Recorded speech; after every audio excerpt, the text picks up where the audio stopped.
video provides an overview of the functionality found in the CR portal. So let's check it out.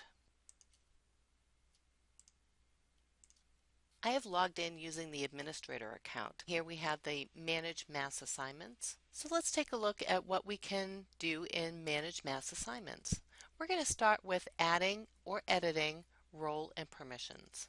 Now remember, the role and permissions are what we used to call our user templates in our user accounts editor in MMS Generations.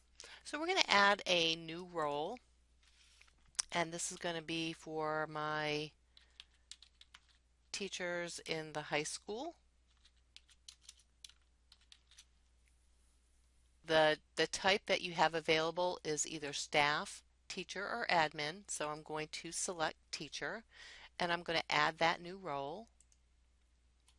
And here we have, we're going to indicate which school that they will be able to log into when they get into MMS. We're going to click on add. We're going to select the school, and it is my high school.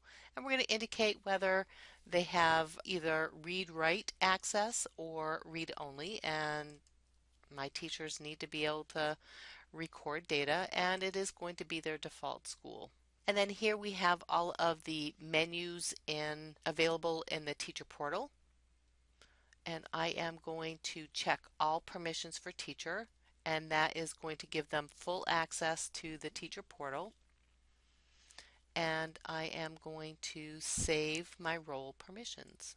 Do look at this list. You can see that my admissions role is indicated for the staff portal, test 2 here, and that is for an admin user.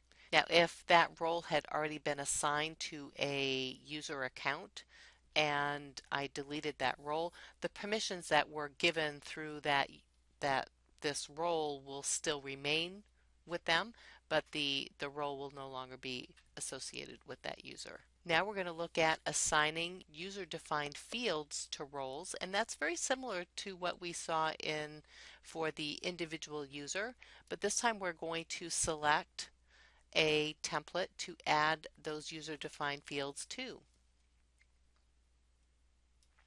Teachers do not have access to a student view or editor that would allow them to see the user-defined fields, so we don't want to add any user-defined fields to those.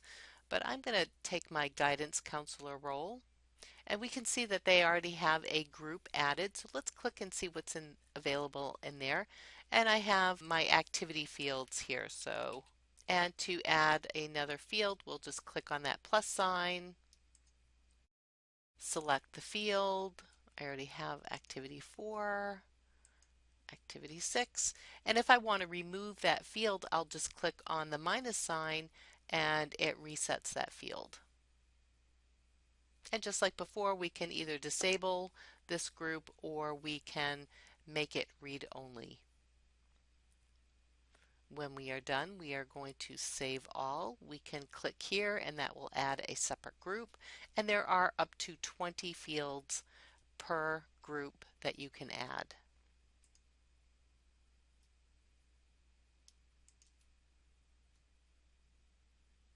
Now we can assign roles to users, and we can filter on the list of user accounts that we're looking at, and I want to work with just my high school, so I am going to select just school code 910, and that is my high school. And I can see that they all have a template called Teachers S, and I want to change that with my new role. There is my new role that I just created, so I have to add my filter again. I can hold down my control key, I can select the first and scroll down, and holding my shift key down I can select all my user accounts here and then select the template that I want, and it tells me how many users I have selected. I have 28, and I am going to assign this role, Teacher High School, to my selected users. and it will override any privileges or roles previously assigned. And there we go. The next, we're going to assign default school year to users.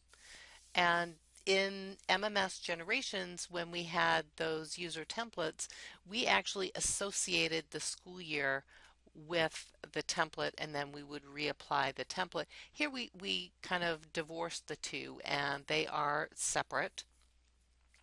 I have available to me only my active school years in my database. So I do want to assign my 17-18, and I do see that for the most part they have already been assigned. But we would select, so let's go back to our 16-17 just so I can show you how this works.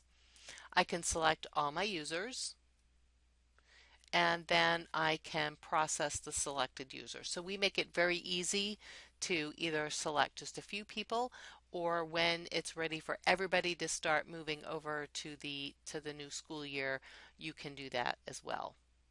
And so I'm going to process my selected users, and now everybody is going to be back to the 16-17 school year. Like with other areas here, we have a filter where we can filter on just specific name and process them that way. I'm going to select all my users again and change them back to the 17-18 school year. Thank you for watching this video.